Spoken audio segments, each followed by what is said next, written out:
Allons enfants de la patrie, le jour de gloire est arrivé. Le général de Gaulle avait cadenassé cette histoire derrière le secret défense. Mais un manuscrit a traversé le rideau de plomb. Ce sont les mémoires d'un anatomiste français. L'auteur nous laissa aussi des images en Super 8. Il s'appelait Bernard Ista, et voici son histoire.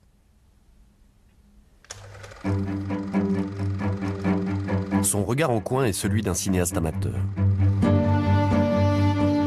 Il osa filmer nos bases atomiques, ces endroits perdus dans nos dernières colonies, où la France expérimenta la résistance des armes et des hommes au feu nucléaire.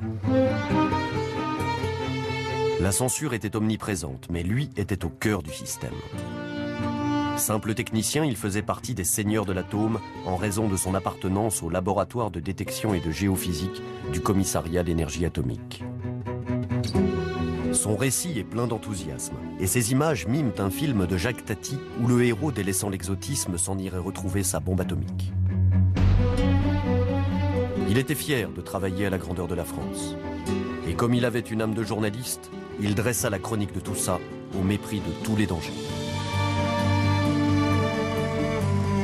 Il a eu le courage de prendre des films alors que c'était interdit. Partout c'était marqué, défense de prendre des photos, défense de filmer, etc.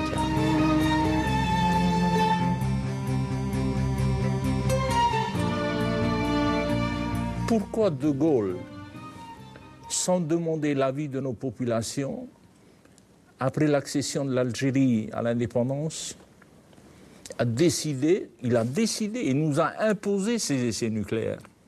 Pourquoi sont-ils malades? Pourquoi tout cela? Pourquoi les leucémies? Pourquoi les thyroïdes? Pourquoi tout ça? Peut-être qu'ils nous prenaient pour des cobayes, peut-être. Des cobayes. Why not?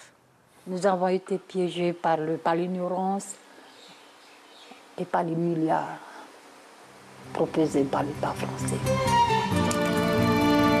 Comme les autres, notre Jacques Tati de la bombe A ignorait que ses supérieurs qui préparaient la guerre nucléaire avaient un pourcentage de pertes et qu'il en ferait partie.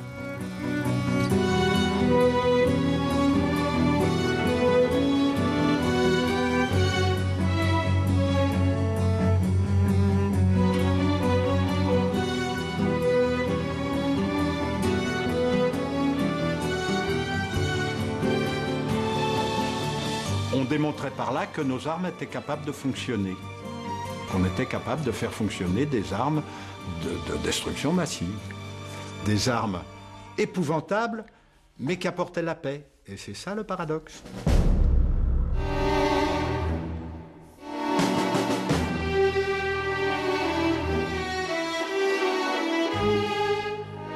Après les hécatombes de la Seconde Guerre mondiale, les promoteurs du feu nucléaire proposaient la paix par l'équilibre de la terreur.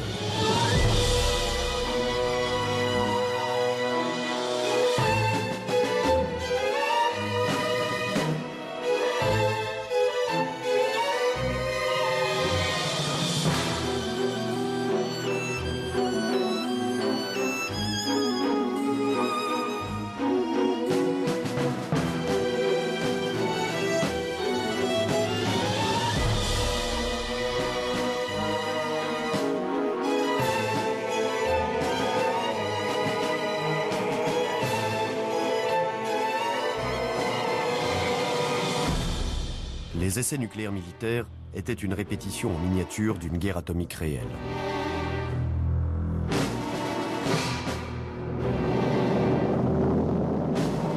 L'état-major considéra que 7% des hommes engagés dans les expérimentations nucléaires militaires pourraient être irradiés.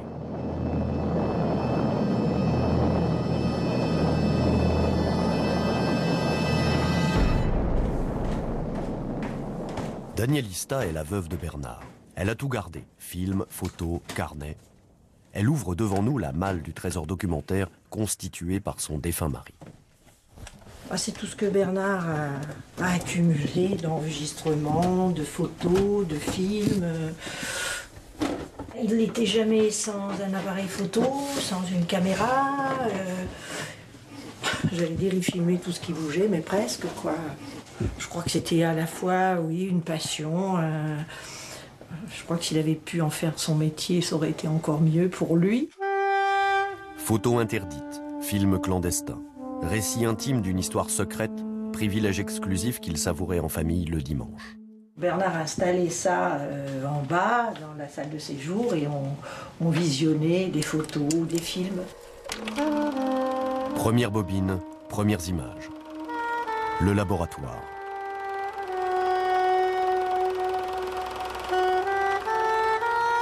Nous sommes à l'école normale supérieure rue d'Ulm à Paris. Le patron s'appelle Yves Rocard.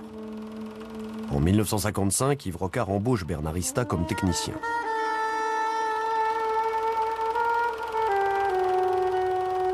Passionné de cinéma, Bernard filme déjà ses collègues, comme s'il savait qu'un jour, toute cette histoire devrait être racontée. Dans ce labo, il a appris beaucoup de choses, et en particulier sous l'égide de M. Rocard, qui formait ces gens vraiment, et qui leur ouvrait, c'est peut-être un bien grand mot, mais je pense qu'il leur ouvrait les portes de la connaissance, quelque part, vraiment. Et c'est ce en quoi les gens l'admiraient beaucoup. Hein. Noël 1955, premier vrai départ en mission. L'objectif est d'installer dans le phare du Cap Fréhel une station d'écoute géosismique. Une fois les antennes solidement chevillées, Bernard Rista reste sur place à l'écoute des tirs atomiques survenus outre-Atlantique, de l'espionnage nucléaire à distance. Il faut reconnaître qu'il n'est pas donné à tout le monde de passer Noël et le jour de l'an au sommet d'un phare construit par Vauban. Grimper les escaliers pour atteindre la deuxième pièce exiguë du phare me réchauffait. Mais là-haut, les pierres disjointes laissaient passer un vent glacial. Qu'importe. Plus on souffre, meilleure est la récompense. Quelques jours plus tard, Bernard Rista et ses collègues entendirent la résonance géosismique des tirs nucléaires américains qui se déroulaient dans le Nevada. Russes, Chinois et Américains se livraient alors à une course aux armements nucléaires. Dans le désert du Nevada, l'US Army ne faisait pas dans la demi-mesure. Des centaines d'hommes furent exposés au feu nucléaire.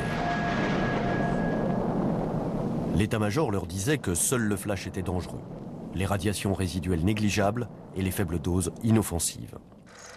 En février 1956, Bernard Rista s'envole pour la Nouvelle-Calédonie pour une deuxième mission d'espionnage nucléaire.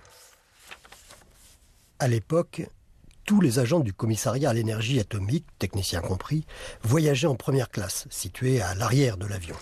Champagne à volonté, repas succulents, etc., etc. Ils croyaient vraiment participer à quelque chose d'important pour leur pays, pour la grandeur de la France. Toute cette équipe pensait ça. Hein. Ils prenaient l'avion, ils partaient, ils voyageaient, ils faisaient des choses nouvelles, avec une grande liberté.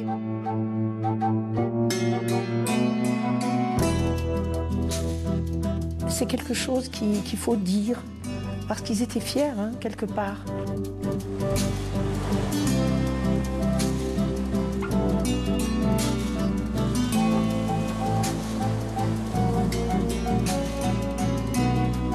Et puis toutes les conditions absolument extraordinaires étaient réunies pour leur faire aimer ce qu'ils faisaient. Le journal intime de sa caméra nous montre l'empressement de Bernard Rista vers la suite de l'histoire. C'est difficile d'admettre qu'il y aurait des conséquences.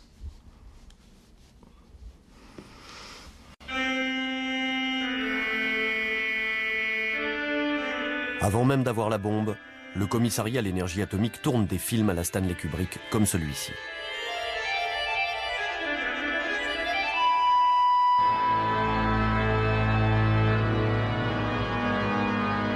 Risque radioactif maîtrisé.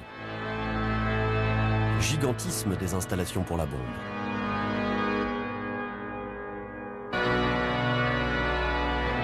La France nucléaire construit son image.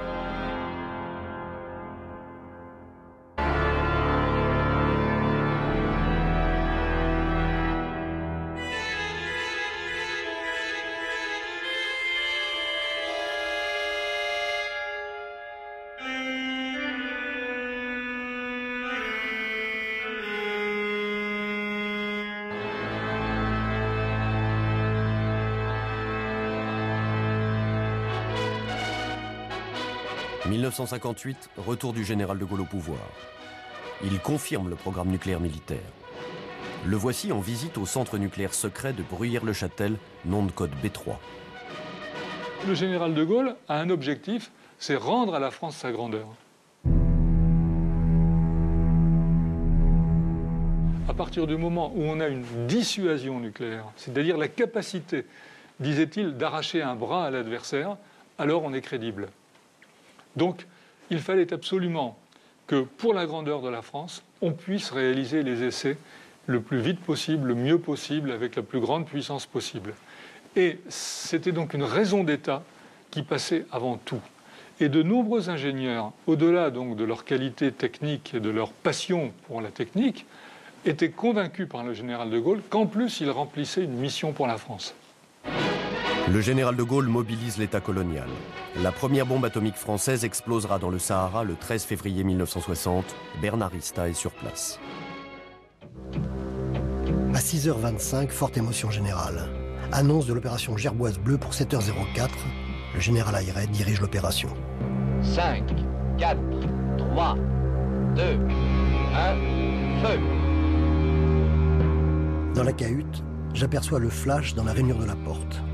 Je me précipite au dehors, enlève mes lunettes. Une lueur jaune orangée inonde le désert. Mes yeux se braquent instantanément sur la boule de feu et je me précipite sur la caméra, réglée 64 images secondes. Dans l'après-midi de Gerboise Bleue, il fallut récupérer les capteurs et appareils enregistreurs restés sur le terrain. Je faisais partie d'une équipe de 3. Équipement, tenue chaude contre la radioactivité avec capuche, bottes, gants et masque à gaz. Nous sommes dans un monde à part. Le sauna n'est qu'une plaisanterie à côté. Je suis trempé de la tête aux pieds en très peu de temps. Nous sommes allés très près de la zone contaminée et le spectacle du cercle de sable vitrifié, ce noir inquiétant, n'arrange rien. Au retour, une coupe de champagne frais en plein désert, je vous assure que c'était divin. Dès la première bombe A, Bernard Ista fut envoyé sur le point zéro. Et il est loin d'avoir été le seul. Un rapport du ministère de la Défense raconte en détail comment, à l'occasion de Gerboise Verte, 4e bombe A française, un escadron de chars AMX, un escadron de reconnaissance et une compagnie d'infanterie ont été envoyés en manœuvre en zone nucléaire. Au total, plus de 50 hommes volontairement exposés. Objectif : étudier les effets physiologiques et psychologiques produits sur l'homme par l'arme atomique afin d'obtenir les éléments nécessaires à la préparation physique et à la formation morale du combattant moderne.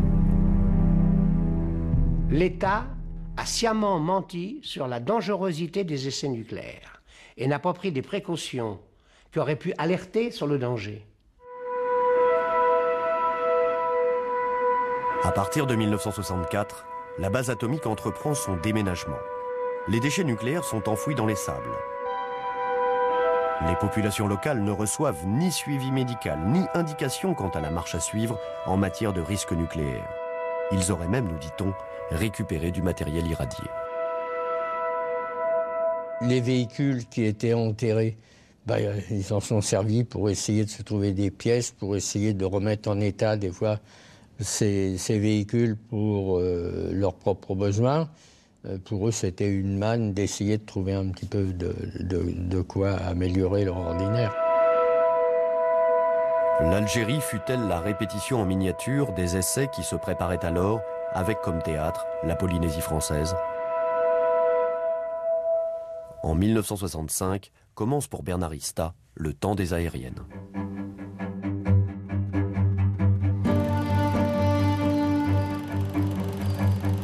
En route pour la Polynésie française, à 18 000 km de Paris, où une nouvelle base atomique est en cours de construction au milieu du Pacifique Sud.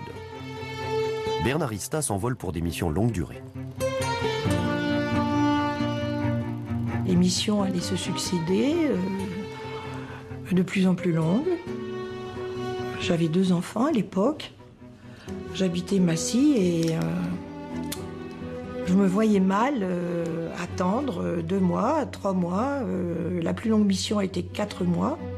J'avoue que j'étais pas toujours très à l'aise d'être seule à la maison. Et puis un jour, Bernard est rentré en me disant, voilà, j'ai posé la question à Rocard. Rocard est d'accord, si tu veux, on part en famille. Moi, c'était une sacrée aventure, puisque j'avais jamais pris l'avion. Et j'ai fait 18 000 kilomètres avec 2 enfants et quelques valises.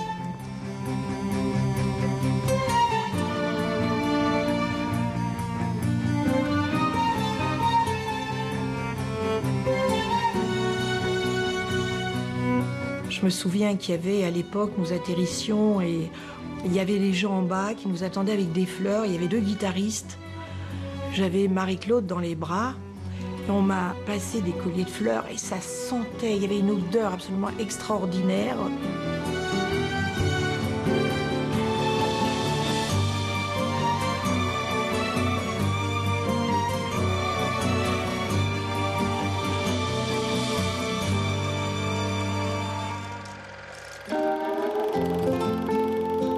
La famille Ista commence une nouvelle vie à Tahiti, où les ingénieurs du commissariat à l'énergie atomique et leurs familles vivent dans des conditions idéales.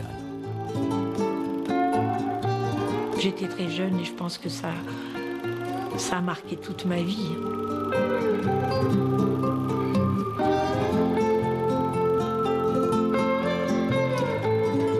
On avait la chance d'avoir une maison au bord de l'eau, donc au bord du lagon.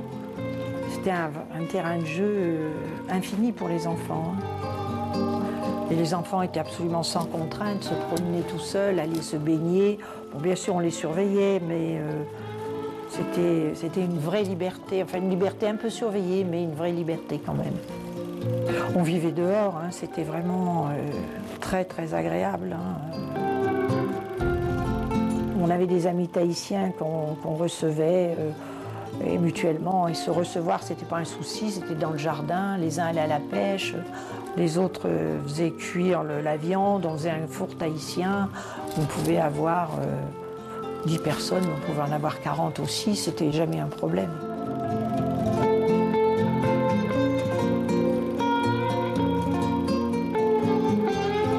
Une vie paisible à Tahiti. La première campagne de tir nucléaire est prévue pour l'été 1966.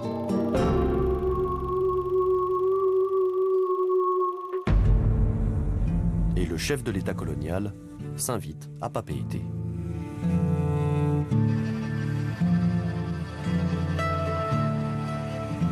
Je tiens à dire à la Polynésie française combien la France apprécie le service qu'elle lui rend.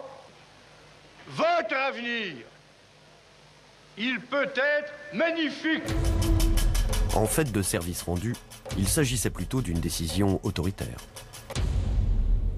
Dès 1958, l'armée met en place une cellule d'action psychologique pour persuader la population que la présence française est parfaite, que notamment les opposants comme Puvana Aopa sont des gens qui ont tenté de pervertir les Polynésiens. En 1958, Puvana Aopa, chef du gouvernement polynésien, avait dit non aux essais. Il fut emprisonné à Paris. La France n'a pas respecté outre-mer les grands principes qu'elle essaye de vendre au monde entier. Il n'y avait pas d'égalité, il n'y avait pas de liberté, les droits de l'homme n'étaient même pas respectés. L'objectif de la France était simple. Installer à Tahiti le quartier général des essais. Nom de code le CEP, Centre d'expérimentation du Pacifique Sud. L'organisation nucléaire militaire française dans le Pacifique Sud est très simple. Mururoa, Fangatofa, champ de tir. Tahiti, quartier général. Ao, base logistique. Et à quelques centaines de kilomètres au sud, l'archipel des Gambiers, une zone habitée.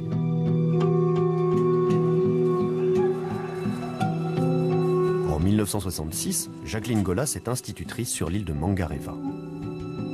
On voyait une quantité de militaires qui arrivaient, des gens très galonnés, pleins de galons, là, avec des casquettes. Mais on ne savait pas pourquoi ces gens venaient nous voir. On avait du monde. On ne nous a pas dit « Allez, allez, il y a une bombe aujourd'hui, cachez-vous sous un arbre ». On ne nous a rien dit. Bernard Ista filme avec l'œil d'un ethnologue ces enfants de Mangareva qui agitent des drapeaux bleu-blanc-rouge en signe de bienvenue. Tandis que leurs parents découvrent pour la première fois ces appareils nouveaux pour eux, nommés hélicoptères. Je suis arrivé à Mururoa, moi, en 1965, c'est-à-dire que c'était encore une cocoterie. Il y avait juste la piste d'aviation qui était faite. Mururoa, cet atoll, les Polynésiens venaient périodiquement y récupérer les noix de coco pour faire la récolte du copra, quoi. Donc il n'y avait rien. C'était le paradis sur Terre, parce qu'il n'y avait rien. Et donc je suis arrivé à Mururoa à bord du premier bâtiment base, le Maine. Ensuite il y a eu le Médoc, le Morvan et un plus gros, la Maurienne, et qui avait été transformé à l'arsenal de Brest en hôtel flottant et restaurant. Ces bateaux avaient l'avantage au moins de nourrir et de loger les équipes du CEA et des entreprises rattachées qui préparaient les tirs. Et ça c'était important parce qu'il n'y avait rien à voir, hein. Le mouillage du Maine était à Dindon, l'un des premiers PEA qui a été construit. PEA, c'est poste d'enregistrement avancé. Voilà. Alors à l'intérieur de ces monstres de blocos, il y avait des caméras, il y avait tout un tas d'appareils électroniques qui permettaient d'enregistrer au moment des tirs à la fois le flash, etc. Enfin, c'était quelque chose de très, très sophistiqué. Vous savez, moi à l'époque, j'avais 25 ans. De me retrouver déjà dans le Pacifique, il y a une connotation un petit peu, vous savez, les vainés, etc. C'est extraordinaire quand même, hein, quand on a 25 ans, se retrouver dans le Pacifique, le soleil, les cocotiers, les vainés.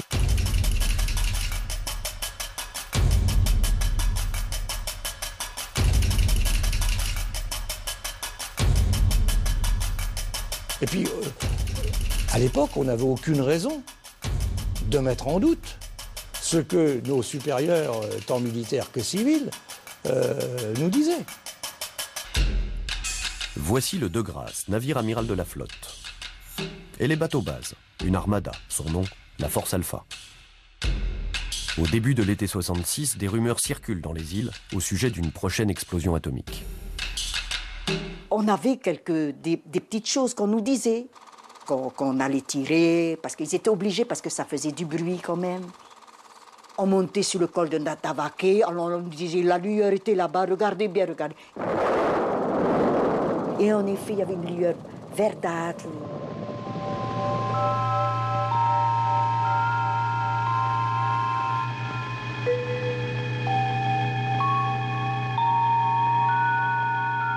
Et puis, il fallait vite descendre du col. C'était pas haut tellement, hein, et parce que il y avait un souffle de vent qui arrivait et un bruit, brrr, et tout tremblait. Tout tremblait. Les cocotiers, tous les arbres tremblaient. On est parti, on a quitté un atoll qui était verdoyant, magnifique. On est revenu, il restait une poignée de cocotiers étêtés, brûlés. Donc un spectacle de désolation, de mort, de destruction.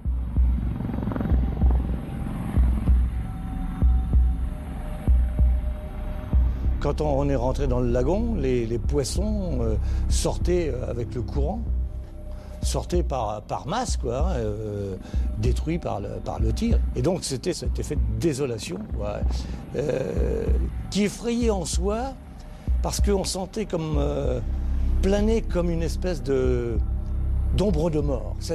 Si la mort pouvait ressembler à quelque chose, c'est l'image que j'ai retenue. Moi, quand la première fois, je suis retourné dans le lagon après ce tir nucléaire.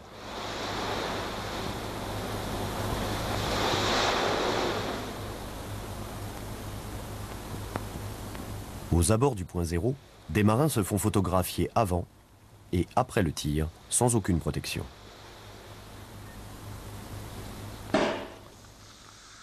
Après la bombe, l'état-major, lui, offre le champagne.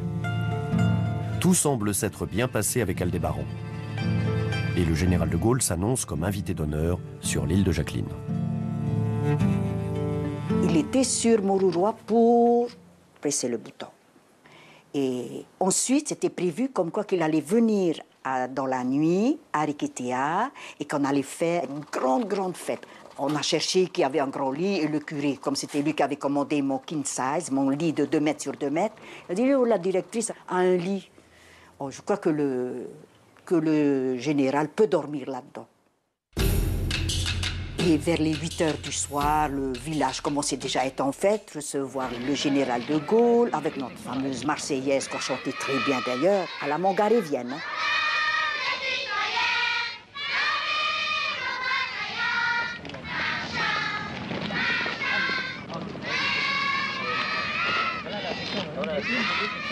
entendre une Marseillaise chantée par les Montgaréviens, c'est fabuleux. Il y avait l'intonation, il y avait tout qui donnait un charme mongarévien. Alors, on entend 8h, 8h30, je vois le chef de poste. Et alors, mon invité, va-t-il venir? Ah ben non, il est reparti sur Paris. On l'a rappelé pour une réunion assez urgente. La réunion n'est qu'un prétexte. Des retombées radioactives menacent les Gambiers. On exfiltre le général. Alors, ça fait que nous, on est resté sans personnalité, sans le général de Gaulle. On a fait la fête et ensuite on a dormi sous le nuage nucléaire, sous le nuage qui est venu sur nous. John Doom était interprète auprès de l'état-major. Il fut témoin, lui, ce jour-là, d'une consigne de silence donnée par un militaire aux officiers sanitaires. Le soir, il commençait à pleuvoir. Et je voyais un branle-bas de militaires qui allaient chez la gendarmerie, qui retournaient à Taco, les va-et-vient de véhicules. Et voilà, il y a quelqu'un qui dit qu'il faut rassembler la population à l'infirmerie pour nous donner de l'iode. Mais il y a quelqu'un qui a dit « Ne faites surtout pas ça, vous allez tout foutre en l'air ». La pluie était donc radioactive.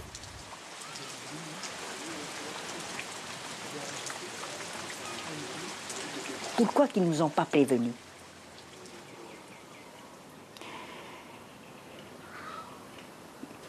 Pour ne pas nous paniquer peut-être, pour ne pas nous faire peur, pour... je ne sais pas, je ne saurais pas quoi vous dire.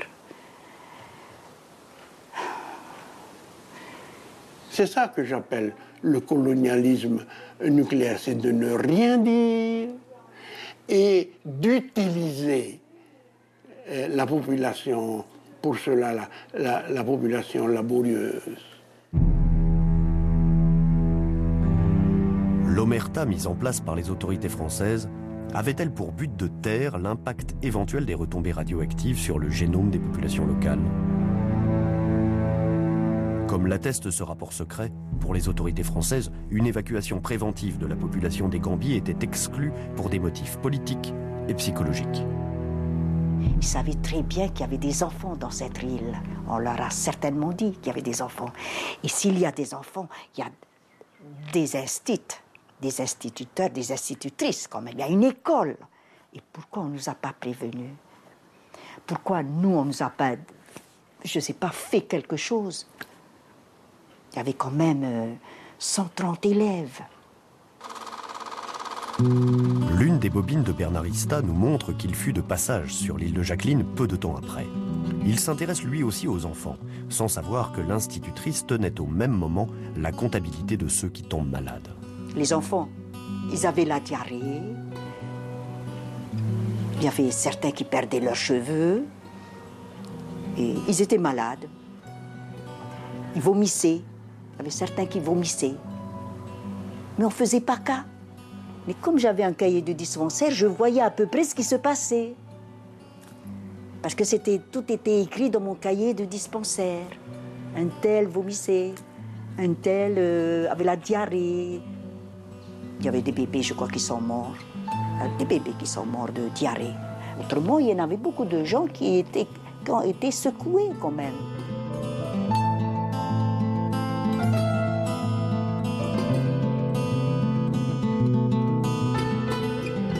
Bruno Barillot, chargé du suivi des essais pour le gouvernement polynésien, pense à une relation de cause à effet entre les cas et les retombées des bombes.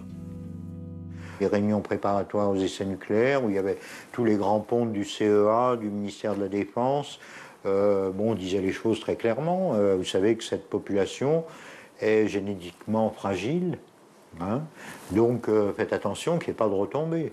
Bon, pas de peau.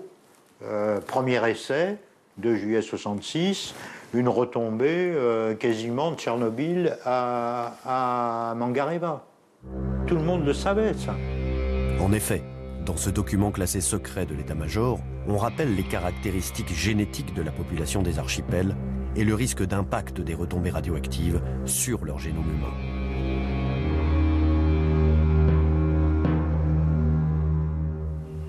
Peut-être qu'ils nous prenaient pour des cobayes, peut-être. Des cobayes. Why not? Je ne serais pas étonné que quand même il y ait eu des études qui aient été faites sur cette population. C'est un échantillon idéal, hein. 60 personnes. Quand on pense qu'à l'époque, on imaginait une guerre nucléaire, comment des gens qui sont à proximité des zones de combat où on aurait balancé des bombes atomiques, hein, comment ils auront résisté à la radioactivité. En 1967 eut lieu le tir Arcturus. Après l'explosion, en effet, des mesures détaillées sont effectuées sur la population de Tureia.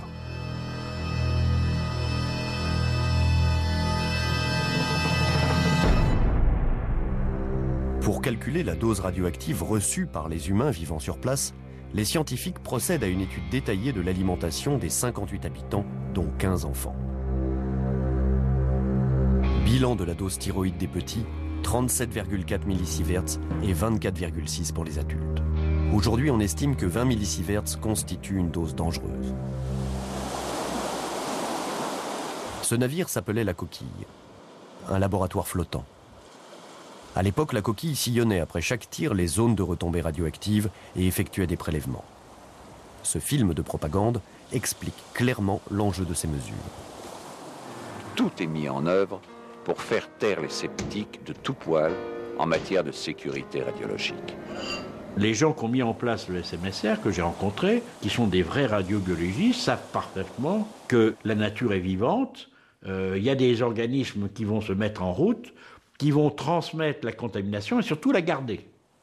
Et donc, si vous allez la voir réapparaître dans les aliments, vous allez les voir réapparaître dans l'eau de boisson, et donc, en fait, c'est l'exemple des situations après Tchernobyl, des dizaines d'années après, vous continuez à avoir une contamination récurrente.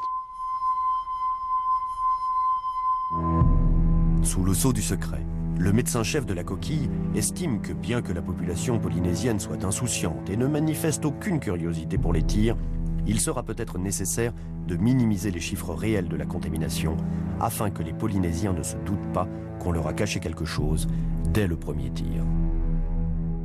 À la première bombe, le mensonge a commencé. Le mensonge a commencé. Si à la première bombe, il y a eu erreur, qu'est-ce que c'est les 193 bombes qu'on a effectuées dans mon pays?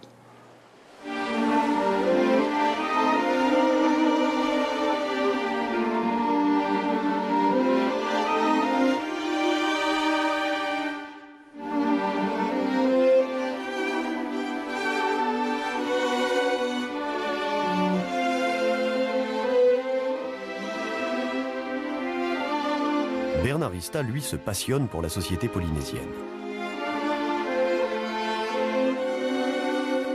De passage sur l'île de Jacqueline, il ne remarque pas la brillantie nucléaire offerte par la France à la population locale. On mettait pendant 24 heures la population dans cette espèce de hangar pour, soi-disant, la protéger des retombées radioactives lorsqu'il y avait les essais aériens. Puis vous faites le tour de l'île, vous allez à Taku, qui est, disons, une petite agglomération, etc., où il y avait l'unité militaire. Alors, il y avait l'abri des militaires. C'est un blocos avec des murs de 90 cm d'épaisseur, couverts de tôle métallique de protection. Et ça, c'est inacceptable, inacceptable. Quand vous voyez ça de vos propres yeux, moi, ça m'a foutu un choc. Une situation dont Bernard Rista ne parle jamais dans ses carnets.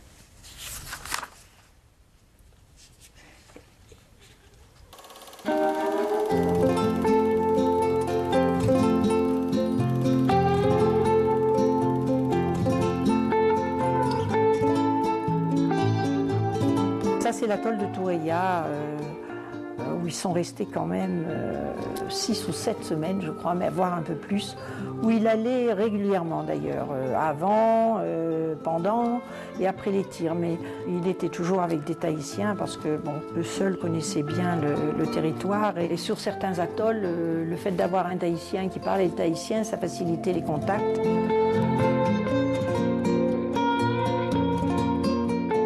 Ça représente un peu l'ambiance qu'il y avait dans le village de Tourilla, avec toutes les fêtes du 14 juillet qui étaient célébrées en Polynésie d'une façon assez extraordinaire. Ça durait plusieurs jours. C'était l'occasion de se rassembler, de chanter, de boire de la bière, avec le lever du drapeau et toutes les cérémonies du 14 juillet.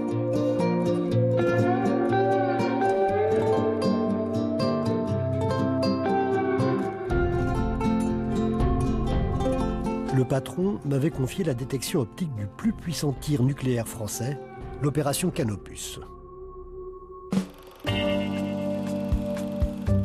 Pour nous, il s'agissait de détecter le signal lumineux diffusé dans l'atmosphère et de mesurer la lueur de la boule pour en déterminer la puissance. Avec ses collègues, Bernard Ista sillonne les atolls pour installer les appareils nécessaires à cette mesure. Les missions de détection géosismique étaient top secrètes. Les hommes ne parlaient pas. Enfin, on était de toute façon dans l'ignorance la plus totale. Hein. Moi, j'ignorais où Bernard partait, où il allait. Il prenait l'avion, il partait, je ne savais pas où il allait, s'il allait à Haut, à Muru, à Tourilla ou ailleurs, ou aux îles Gambier.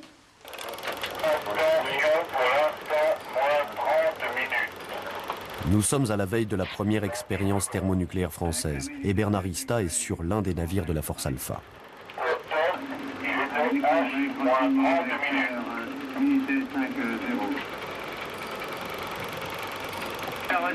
La bombe est accrochée sous ce dirigeable. Elle explose sur l'atoll de Fangatofa. 8, 7, 6, 5, 4, 3, 2, 1, feu!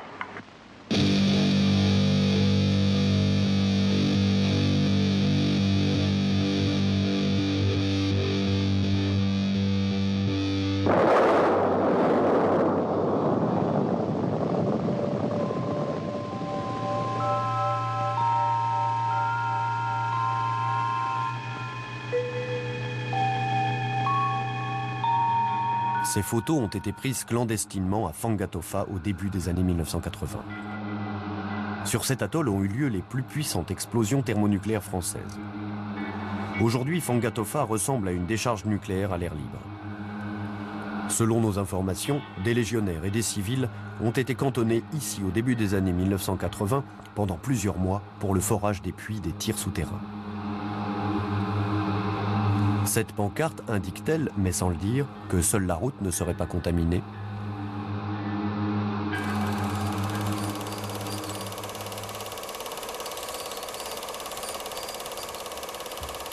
Entre chaque tir, le service de santé donne l'autorisation de se baigner dans l'eau du lagon.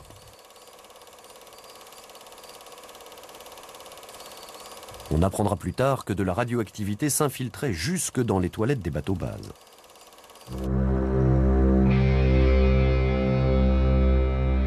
D'étranges brûlures apparaissent sur le corps de certains marins. Officiellement, elles sont sans gravité.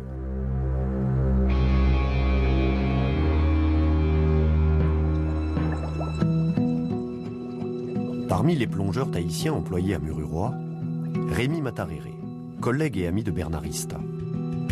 Quand j'ai connu Bernard, j'avais 20 ans, je crois.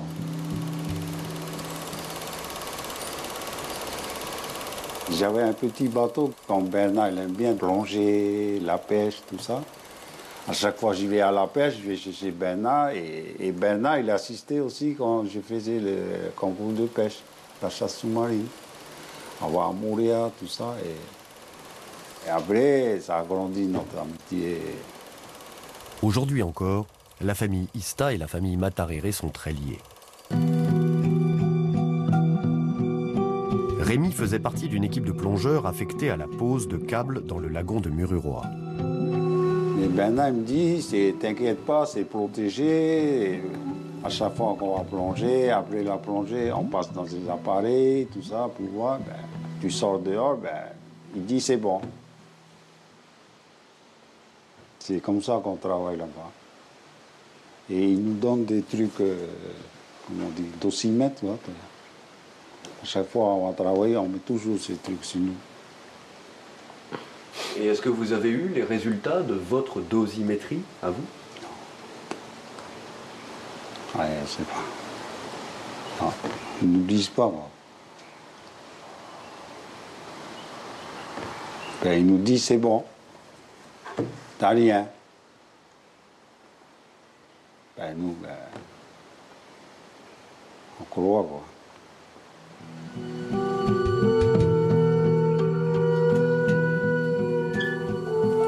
Comme beaucoup d'anciens du CEP, Rémi Mataréré a confié son dossier à l'association Moruroa et Tatou.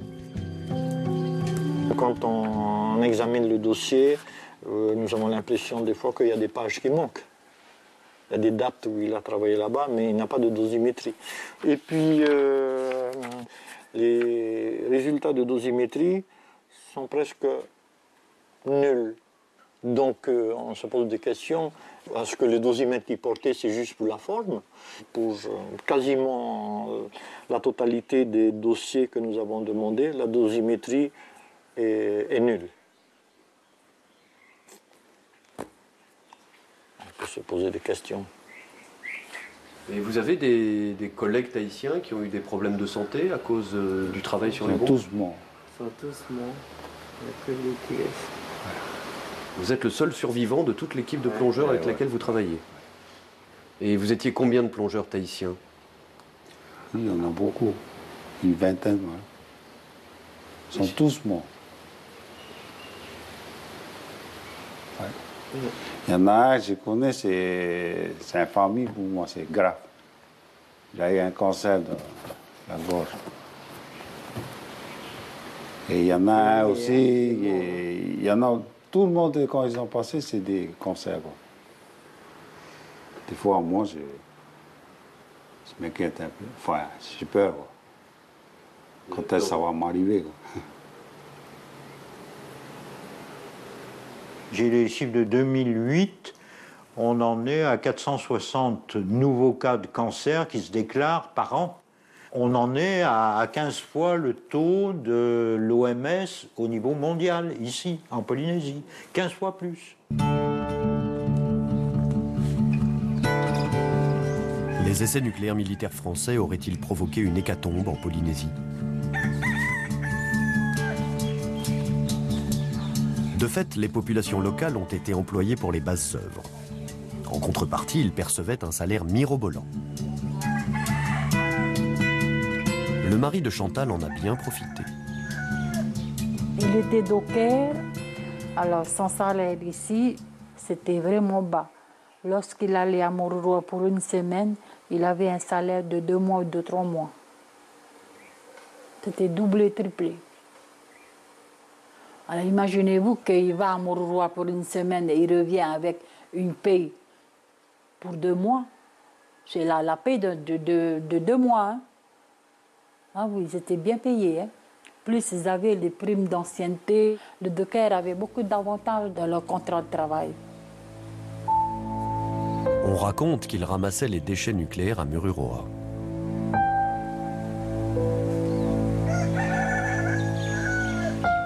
C'était un matin. Il allait, tous les matins, il allait ramasser les feuilles dans la cour. Et à un moment donné, il s'est assis sur une chaise, torse nu. Je le regarde. Puis je voyais des plaques bleues qui sortaient de son corps. Alors, au fur et à mesure que les heures s'avançaient, les plaques grossissaient, tout le corps. Voilà, j'ai vite téléphoné sa nièce qui était infirmière. Elle est venue, elle a rien dit. Elle a vu son oncle. Elle m'a regardé, elle m'a dit, tu prépares un peu de linge à tonton, je l'embarque. 3 jours après, On m'appelle en me disant qu'il vient de succomber. On ne vient pas me dire c'est parce qu'il travaillait sur le quai de Papeete au soleil et qu'il a attrapé cette maladie. Non, c'est vraiment en allant travailler sur le site de Moruroa. Tous ceux qui sont partis au Tuamotu pour travailler pour Moruroa, hein, sur le site, ont été aveuglés par ces milliards que l'État français nous a laissés. Ils n'ont pas pensé à nous, à nos enfants. Ils n'ont pas pensé à ça. Et nous, Polynésiens, on était dans l'ignorance. On a vécu dans l'ignorance. Pendant 30 ans de présence de CEP, de l'armée française ici chez nous, nous avons été piégés. Moi, j'ai dit, nous avons été piégés par l'ignorance et par les milliards proposés par l'État français.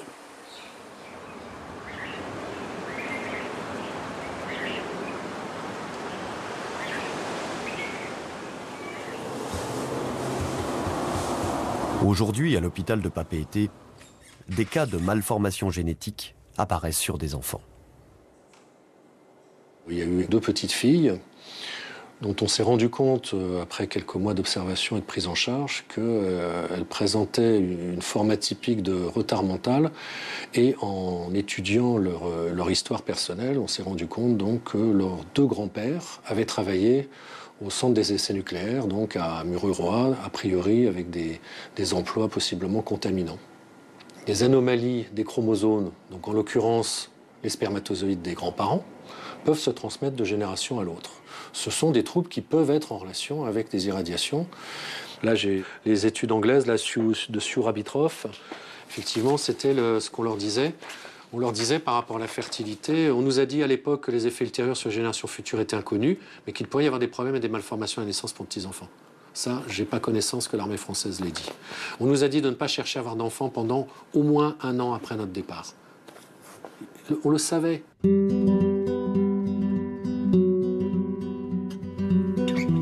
Pierre-Émile Largetot est l'un des symboles de cette enfance polynésienne handicapée. Sa mère tente vainement depuis 17 ans de faire reconnaître les droits de son fils.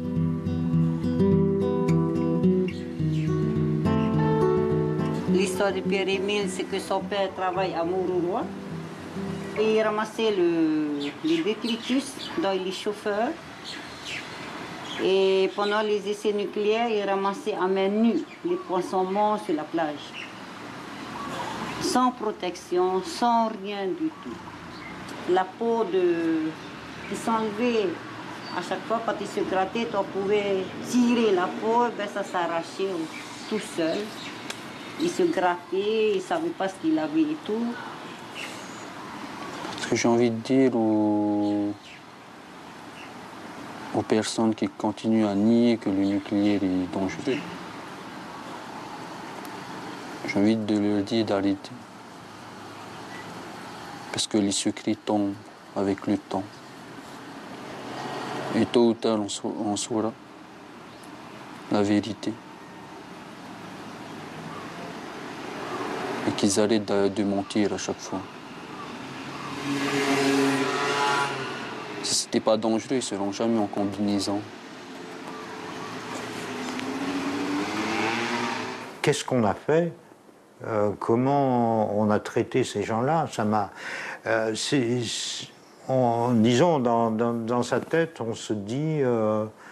moi, c'est la France qui a fait ça. Notre pays... pays des droits de l'homme, etc. Enfin bon, voilà comment on a traité, entre guillemets, les indigènes.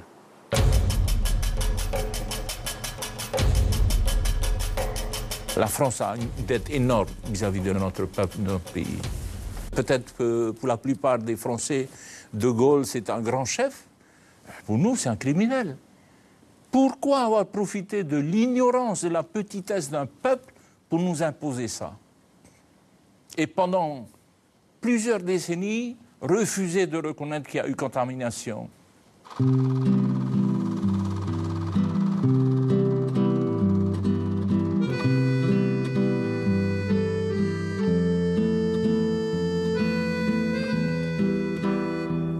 d'un séjour de 7 ans en Polynésie française, la famille Ista prend le chemin du retour en France en 1974, à la fin des essais atmosphériques.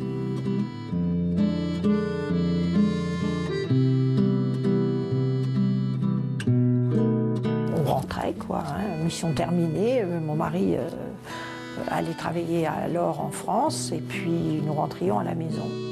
Un petit peu dépaysé, un petit peu déphasé, avec des regrets, avec gros cœur. Hein. On ne quitte pas un pays comme celui-là, ni surtout les gens qui composent ce pays avec le sourire aux lèvres. C'est vrai, on retrouvait notre famille, on retrouvait en particulier mes enfants, retrouvaient leurs grands-parents, dont ils ont quand même été privés petits, mais on avait gros cœur quand même.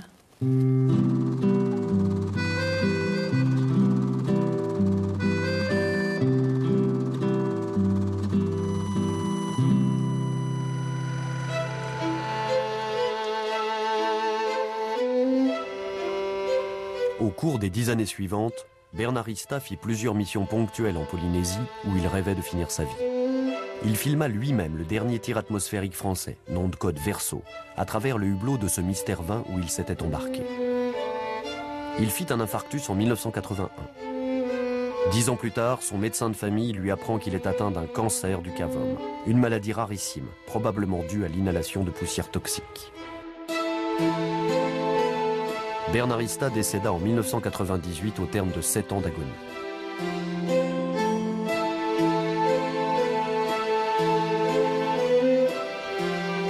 Au total, la France réalisa ici, en Polynésie, 193 essais nucléaires. Nous dédions ce film à Bernard Ista, ainsi qu'à tous les autres vétérans des essais nucléaires aujourd'hui disparus. Cette liste, dressée par l'AVEN, l'Association des vétérans nucléaires français, est le seul recensement connu des victimes supposées des expérimentations nucléaires militaires françaises. Les populations civiles n'en font pas partie.